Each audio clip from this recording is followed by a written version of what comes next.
Farmacología, al doctor Giorgini por la invitación personalmente. Y la idea es compartir algunos, digamos, conceptos desde la fisiopatología para después entender algún tratamiento. En mi defecto de formación de fisiólogo, además de endocrinólogo, siempre me lleva a esto. Para pasar es... Bueno, básicamente entender que... Y el puntero es este. ¿Dónde está el puntero? Sí, pero no. Ahí está. Básicamente entender entonces que la enfermedad cardiovascular, ¿sí?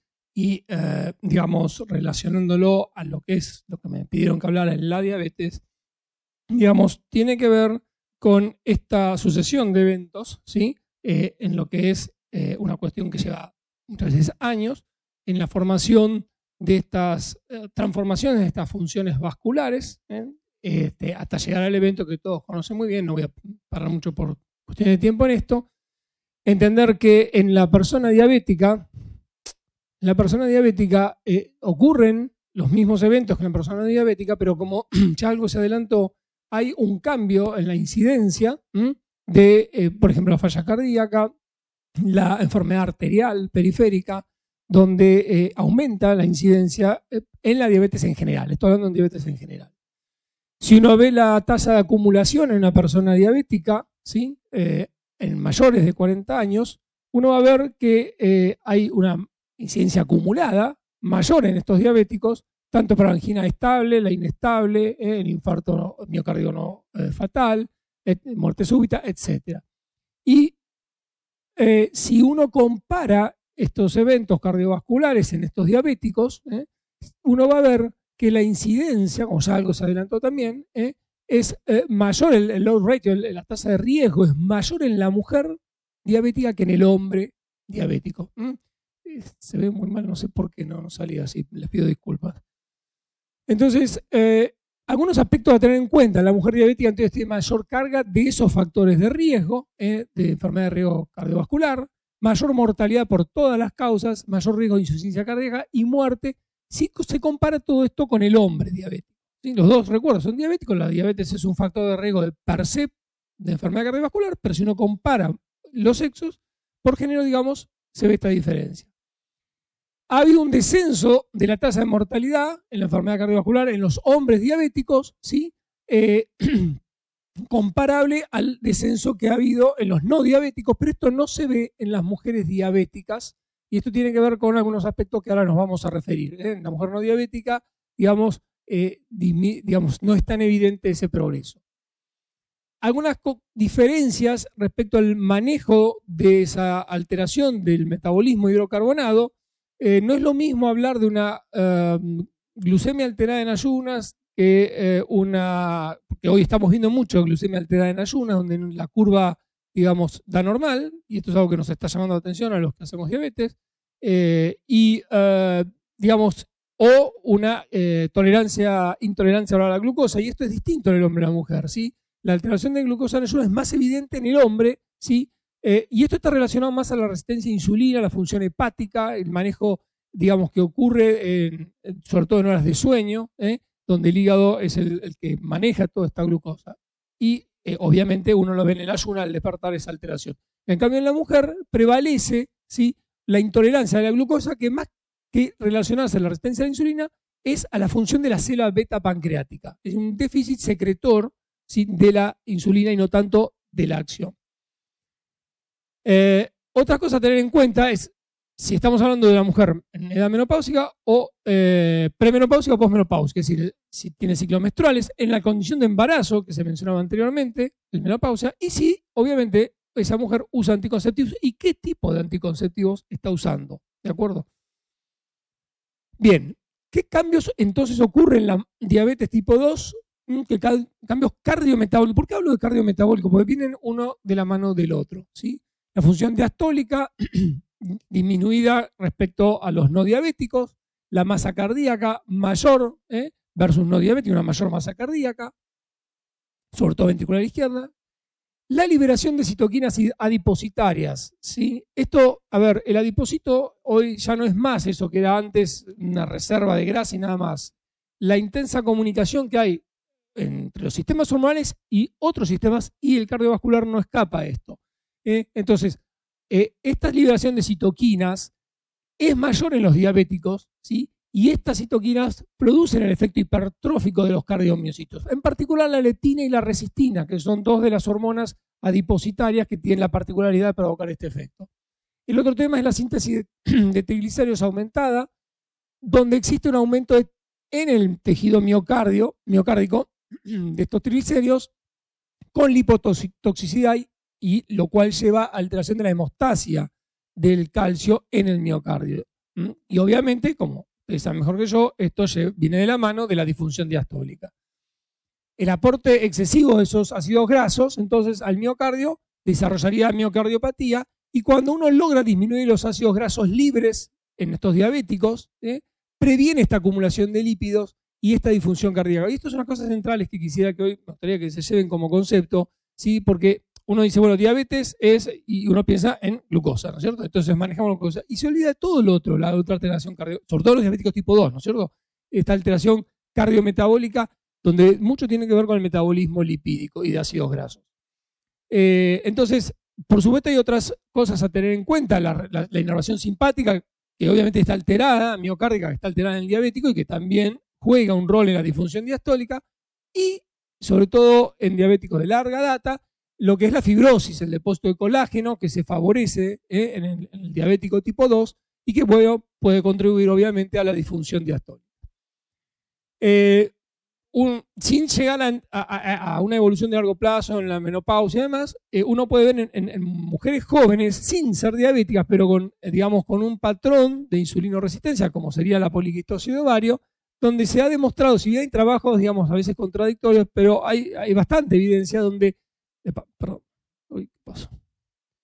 hay bastante evidencia donde muchas de estas cosas que ahora vamos a ver, aumento de triglicéridos, disminución de HDL, proteína C reactiva, homocisteína, marcadores cardiovasculares que conocemos, que están aumentadas, están alteradas en estas pacientes con poliquistosis de ovario, que son las que un buen porcentaje, entre el 30 y el 50%, después desarrollarán diabetes en la adultez de estas chicas. ¿Qué diferencias sexuales hay entonces y a qué se debe el mayor riesgo y el peor resultado en los tratamientos en la mujer? Primero, el impacto diferente de los factores de riesgo. Como dijimos, la enfermedad cardiovascular y el infarto de miocardio, ¿sí? Aumenta de 3 a 6 veces, en la mujer y 2 a 4 en el hombre diabético. Siempre hablando del diabético. La incidencia durante el seguimiento menor en mujeres que en hombres, en ausencia de diabetes tipo 2, y similar en presencia de diabetes tipo 2. Mayor mortalidad en las mujeres en comparación con los hombres, ya dijimos. La presencia de insuficiencia cardíaca, ¿sí? Hay en la mujer una atenuación, en las mujeres diabéticas tipo 2, una atenuación de la supervivencia más alta que en hombres que no diabéticos. La obesidad. Mujeres obesas diabéticas tienen una mayor frecuencia de disfunción ventricular y de rigidez arterial que los hombres. Si esa obesidad además es abdominal, eso aumenta mucho el riesgo de enfermedad cardiovascular en la mujer diabética. ¿Por qué? Porque esto, lo que decía anteriormente, la liberación de citoquinas o adipocitoquinas inflamatorias generarían, sí, este mayor aumento con respecto a los hombres.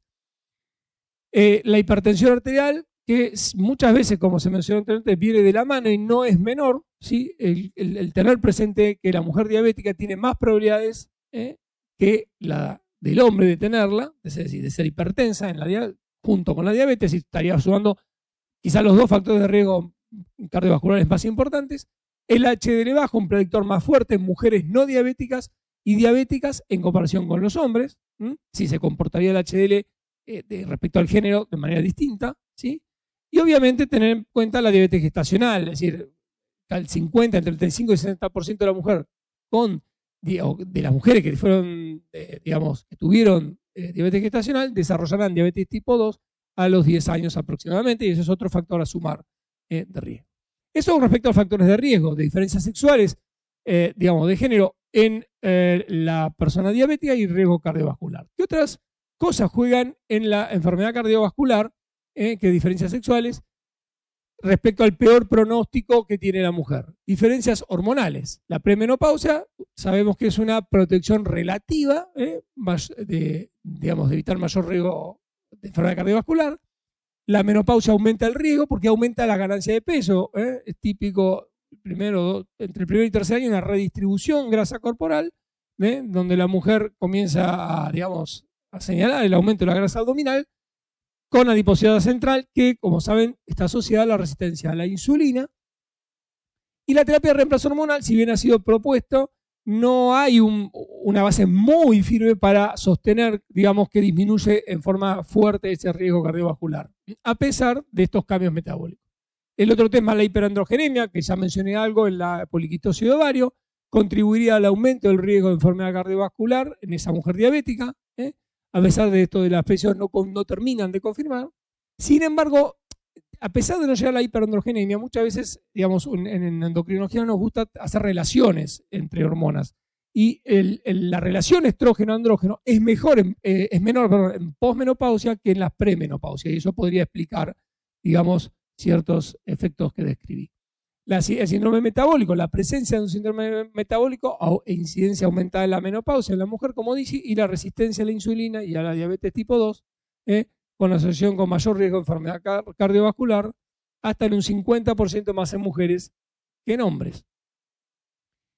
Respecto a otros componentes que permiten explicar esa diferencia sexual en la enfermedad vascular relacionada a la diabetes, tenemos que tener presente el sistema de coagulación y función endotelial. Está más alterado la función endotelial en la mujer diabética pre o posmenopausia que en la mujer no diabética. Esto explica, y respecto al hombre, obviamente, el potencial fibrinolítico y la disponibilidad de óxido nítrico es mayor en mujeres no diabéticas versus hombres. La inflamación vascular conduce a esa disfunción endotelial, a la resistencia a la insulina que se asocia y a peores resultados cardiovasculares. Todo lo que son los marcadores de riesgo de inflamación y angiogénesis, el factor de necrosis tumoral, el factor de crecimiento endotelial, representan el mayor riesgo de enfermedad cardiovascular en la mujer con diabetes en comparación con los otros factores más clásicos. ¿Sí? Y después la caída de los mecanismos de defensa de estrés oxidativo, que también, digamos, están más disminuidos en la mujer diabética respecto del hombre. En cuarto lugar, las diferencias terapéuticas, algo se mencionó en la primera charla, el mayor riesgo también puede deberse a esto. El control glucémico en la mujer generalmente es más pobre, ¿sí? Menor probabilidad de alcanzar objetivos de movilidad glicosilada, es decir, el hombre logramos llegar mejor a ese objetivo que nos planteamos. Esto es una de las cosas importantes a tener en cuenta.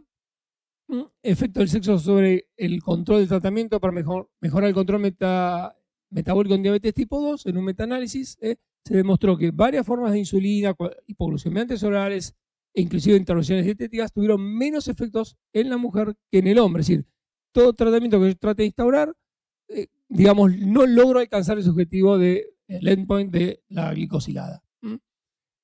Tratamiento menos agresivo, preventivamente o después de un evento. ¿Sí? Hay cortes donde muestran que, como se mencionó, el tratamiento de las estatinas que se usan, las dosis de estatinas son menores, ¿sí? Los inhibidores de la ECA o los bloqueantes clásicos, inclusive la aspirina en la prevención primaria, secundaria, digamos, es menor el tratamiento o menos agresivo, o inclusive ante un evento agudo, algunas citas donde se ha demostrado, digamos, menor agresividad en el tratamiento. Entonces, en la mujer diabética, y mucho más si esa mujer diabética es menopáusica, hay algo prevalente que está relacionado con los factores de riesgo más importantes que yo mencioné, que son los ácidos grasos libres. Los ácidos grasos libres tienen que ver con la lipólisis que está viendo, y el tejido graso no es igual en todo el cuerpo, ¿sí? Esto está claro, inclusive desde su punto de vista de regulación hormonal y neural. Uno puede decir que la mujer en general tiene mayor índice de masa corporal porque, y esto lleva a una tasa de recambio de grasa corporal, es decir, una generación de ácidos grasos libres mayor, a una trigliceridemia mayor, pero interesante que a un índice de masa corporal el hombre es más insulino resistente que la mujer debido a una mayor presencia de este VAT. Este VAT es este tejido adiposo visceral. Ahora, si uno compara a una mujer diabética, digamos, premenopáusica, premenopáusica y posmenopáusica, y si además es diabética, peor, este tejido visceral que tiene una tendencia a la lipólisis por menor sensibilidad al efecto inhibitorio. La insulina, digamos, inhibe este efecto y este tejido responde menos. Además, tiene mayor expresión de glucocorticoides. Además, el sistema simpático genera una, digamos, lipólisis más exagerada, a diferencia de la mujer que tiene grasa en las caderas, ¿no es cierto? La grasa femoroglútea en realidad es, el sistema simpático es lipogénico, no lipolítico. Entonces, todas estas condiciones me llevan a una mayor liberación de ácidos grasos. Y estos ácidos grasos me llevan a la liberación de citoquinas inflamatorias, donde es inflamación vascular, ¿sí? Que induce insulinoresistencia hepática, además, ¿sí? Y, obviamente, el patrón aterogénico. Entonces, hay diferentes sensibilidades a la insulina y a las hormonas sexuales en estos tejidos adiposos, ¿sí? Y menor tendencia en la mujer premenopáusica a tener este tejido visceral que la protegería. En 2 segundos uno podría decir la obesidad abdominal, entonces aumenta la lipólisis, aumenta los ácidos grasos libres, aumenta la captación en el hígado de esto, y esto hace varias cosas. Genera insulinoresistencia hepática, lo que genera hiperglucemia y empeora más la diabetes y el riesgo cardiovascular, síntesis lipídica, es decir, la hiperlipidemia en el hígado, y en tercer lugar, disminuye el clearance de insulina, porque uno tiende a pensar que la hiperinsulinemia es solamente porque se secreta cada vez más insulina, cosa que en parte es verdad, pero también, digamos, que el aumento de la insulina plasmática es porque disminuye su aclaramiento, es decir, su depuración, su degradación. Y esto es consecuencia de este tipo de tejido adiposo que se ve en el diabético, en el diabético en general, más en la mujer diabética y sobre todo si es menopáusica.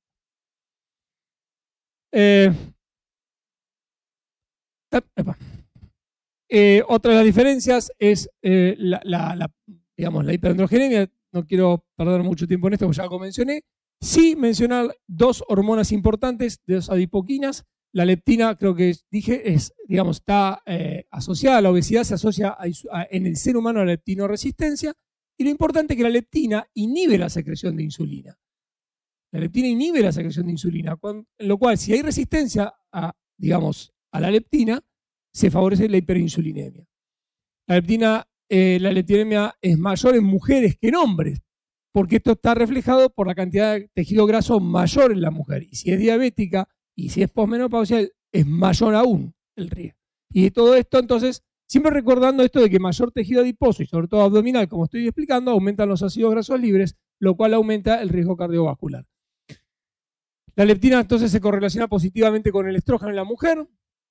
El aumento de la leptina está asociado a una enfermedad cardiovascular en hombres, ¿sí? Y algunos postulan que tendría un efecto protector, eso está discutido en las mujeres.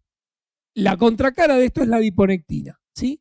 Es otra hormona producida en el tejido adiposo, niveles mayores en las mujeres, descendidos en la insulinoresistencia y en la obesidad. Hay algunas mutaciones del gen de adiponectina que desarrollan síndrome metabólico en el ser humano, y los altos niveles asociados con reducción de riesgo de diabetes. Y cuando la adiponectina está alta, disminuye el riesgo de enfermedad cardiovascular y diabetes en general, aumenta la insulinosensibilidad y disminuye los ácidos grasos libres, ¿sí?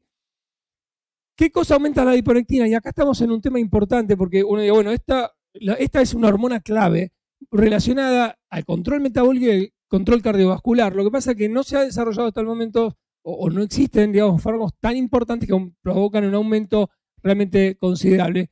Se ha visto que sí los agonistas, los PPAR gamma, ¿sí? Pueden generar un aumento de adiponectina, y algo que me parece a mí personalmente maravilloso, que es el ejercicio físico, ¿sí? Y el efecto del ejercicio físico realmente es importante, ¿sí?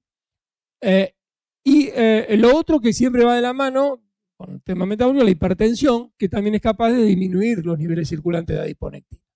Yo les traje este estudio, ¿sí? Tienen 3, 4 años, 5 años.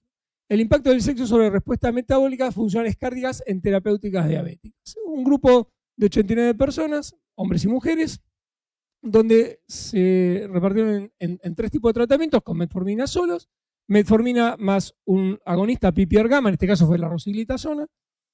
Hoy no se usa muy poco la rosiglitazona, más un poquito la pío, cayeron medio en desgracia, pero bueno, como todo van cuestiones de tiempo, y lo más que es en realidad los omega 3, ¿sí?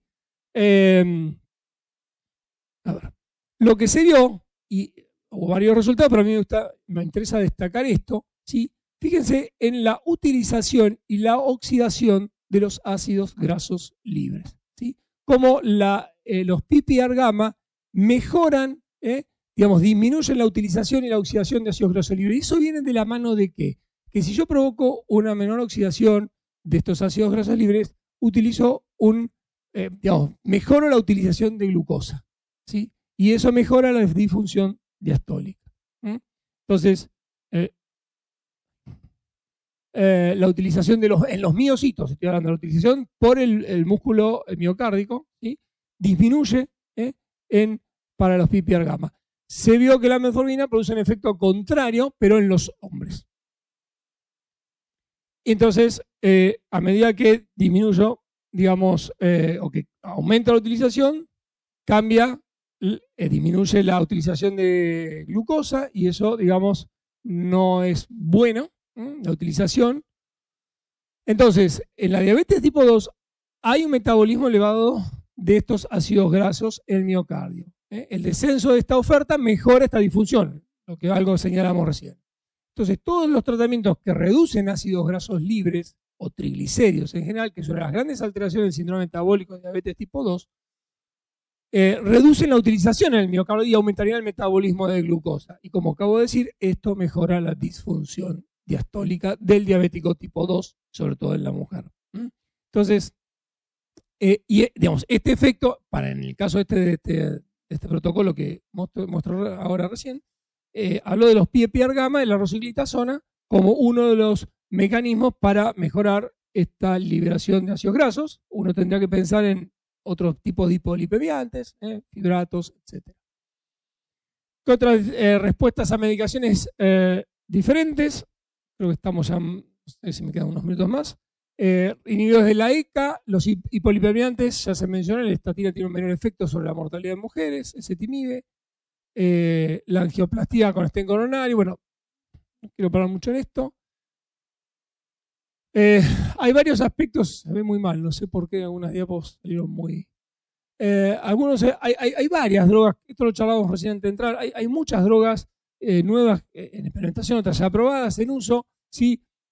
Uno deberá pararse, digamos, en cada droga y ver qué efecto, ¿sí? Todas son potenciales de usar en los diabéticos, tanto hombres como mujeres, ¿sí? Tendremos que tener presentes los efectos cardiovasculares per se de las drogas, además, ¿de acuerdo? Pero siempre tener presente este aporte de mecanismo fisiopatológico, ¿sí? De los ácidos grasos como uno de los responsables de la diabetes de tipo 2, asociado a obesidad abdominal, a grasa visceral, a insulinoresistencia, de la disfunción diastólica, porque un poco comienza ahí el cuento, ¿cierto?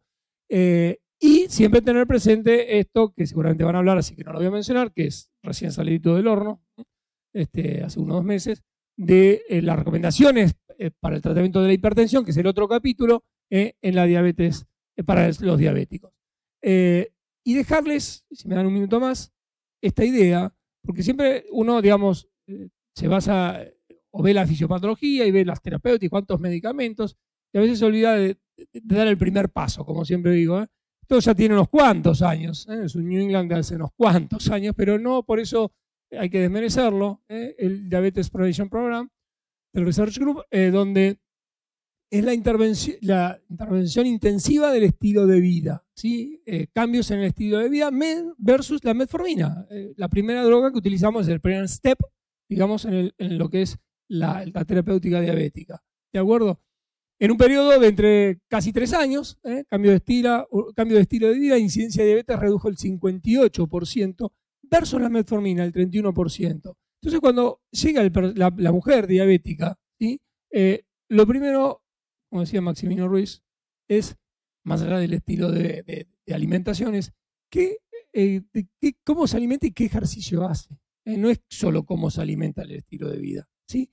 Porque la efectividad en la prevención de la diabetes, y esto es para ambos sexos, es importante en sostenerse en esto. Yo les quisiera mostrar, y con esto sí termino, una paciente que recibí hace un par de años en el consultorio, Esta mujer tenía 34 años al momento de recibir, diabética con hipoglucemia orales, insulina, sí, las dos cosas, hipertensa con 2 antihipertensivos y una dislipemia medicada con, creo que era atorvastatina 10 miligramos, mal no recuerdo. Con valores de glucemia se ve muy mal, están alrededor de 200 y pico. Fíjense que en este momento hay una caída y después un retorno, y quiero que sostengan esto, y después una caída sostenida de su glucemia.